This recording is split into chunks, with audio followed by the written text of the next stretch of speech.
What's happening? I'm N64Josh, and this is another game vlog. I do this live on twitch.tv/N64Josh before I start my streams. So if you want to come hang out, 3 p.m. Pacific Standard Time, pretty much every day, during the week anyway, I'll be live. You can come hang out. It'll be a good time.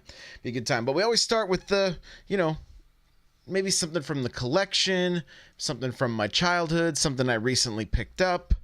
And today is a very, very, very special game to me. And that is Mike Tyson's Punch-Out. That's right, Mike Tyson's Punch-Out. Now, we're never going to see this game like this. Punch-Out was on the NES Classic, but it features Mr. Dream because the contract for Mike Tyson there ended a long time ago.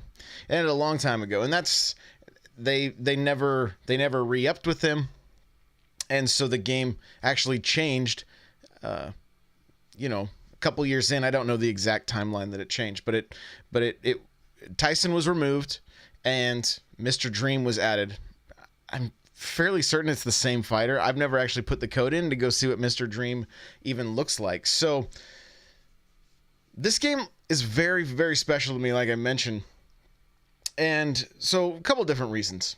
One, if you're a child of the 80s and you walked into an arcade, you would hear classic sounds like Pac-Man,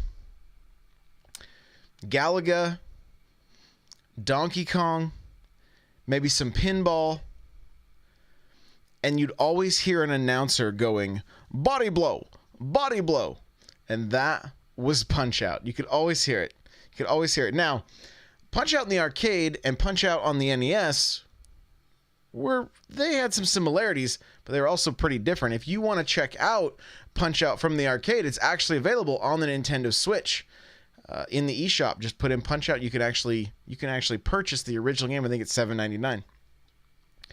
And your character is this green wireframe. So if you're familiar with Little Mac in Smash, and he's a green wireframe, that's the reason. In the arcade version of Punch-Out, you had a green wireframe. He was much bulkier and not just Little Mac's pretty tiny. If you've ever played Punch-Out, you know how small he is. But so the arcade, you'd always hear body blow, and I like that sound. Even turning the game on the Switch when I picked it up, it just took me back. It really, really took me back. And just a really, really good times. I didn't go and play Punch-Out that often in the arcade. A lot of times I went to like the, Teenage Mutant Ninja Turtles or Mortal Kombat or Street Fighter, back in the day when it was, before those came out, I played games like Excite Bike or RBI Baseball, which I have in the collection here. That'll be another one that we talk about. And so, Punch-Out was one of the early titles, but it stayed in the arcade for quite some time, and it was a good way to waste a few quarters. But on the NES, the reason this game is so important to me is it boils down to I played this game with my dad a lot. It's another one that I don't remember purchasing it. I remember a handful of games, picking them up. I would always beg my parents for a game every time we'd go somewhere. It didn't happen often, but periodically it would. And so, fun fact, my parents did not like violence or fighting games, but Mike Tyson's Punch-Out apparently didn't fall into either of those categories, so we were allowed to play this.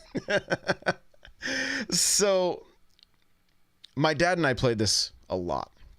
We would start at Glass Joe and just take turns and work our way up.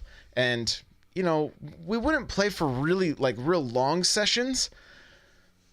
But some of the most fond memories I have, I grew up on a farm, which some of you guys know.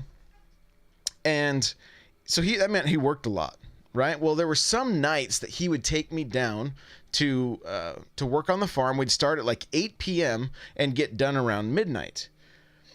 And so after the shift was done, we would come back up and we would pour a giant bowl of salsa, get some chips, and we would just play Punch-Out and eat chips, till 1 in the morning. He had to get up, he had to get up and work the next day most of the time. But he knew how important it was to me that we sat down and played games together. So this game in particular is it really just looking at the cover when I turn it on and I hear the sound, the music, when Little Mac is training after you've won one of your belts or whatever, that music just like it really takes me back, because we would always see it. We could beat the first few boxers, we learn the patterns, and that's really what Punch-Out is. Punch-Out is it is all about patterns. You learn the pattern of the boxer. Some people even consider it more of a puzzle game than anything else, because it's just about memorizing patterns and then executing the right button presses. And I never beat Tyson. I'll just let you guys know right now, I never beat him. I made it all the way up to, I believe his name was Macho Man.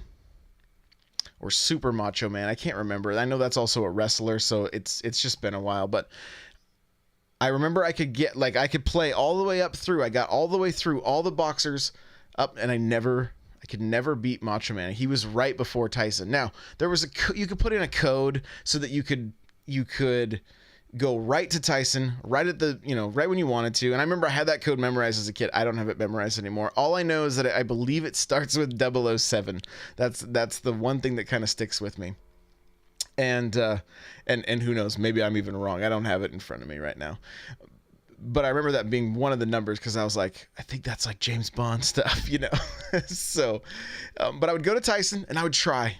And I would try, and I would try, and I would try, and I remember the one time like we made it to the second round, right? Because you just hoped you could last long enough to maybe get the TKO, and I feel like we even went through the 3 rounds, but we could never, you literally spent all your time just dodging, because if he hit you once, you were down, and sometimes you didn't even get up after that one punch, and I mean.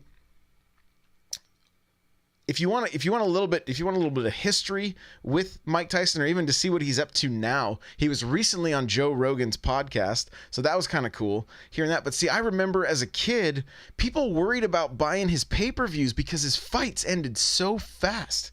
This guy would knock people out like just lightning quick. And I remember being at a friend's house, and they had a Tyson fight on, and everybody was really hyped. It was over in minutes. Like that was it. They were just like, we just spent money on this, and Tyson just dominated. I go on YouTube, watch some of his highlights. Crazy. At 19 years old, he was unreal. And so that's just a little side note there, but he was a big deal back in the 80s, and so that made this game a pretty big deal too, because it, you had Punch-Out in the arcade, but it wasn't Mike Tyson, and this was like I said, this was a pretty big deal to have him in the game. So many fun memories. I really enjoy it. I can still go back and play this one. I have it on my DS. I'll just pop it in and play it periodically, just because I love hearing the sounds, that kind of stuff. Here's what's kind of funny. I got my dad an NES Classic for Christmas, and he would show up at work, because we worked together. He would show up at work and be like, man, I can't beat Piston Honda. Or he's like, I got to Bald Bull, but I can't remember what you have to do. I'm like, you got to hit him in the stomach when he charges you. He's like, oh, I remember. And so, I'm giving him tips on how to beat Punch-Out. So one of these days, very soon, we need to sit down and play again together, because we just had a lot of fun. There's a ton of nostalgia tied to this game. So that's going to do it for this vlog, Mike Tyson's Punch-Out. Thank you so much for watching. If you enjoyed it, make sure to hit that subscribe button, hit that like button, and we'll see you in the next one. Bye now.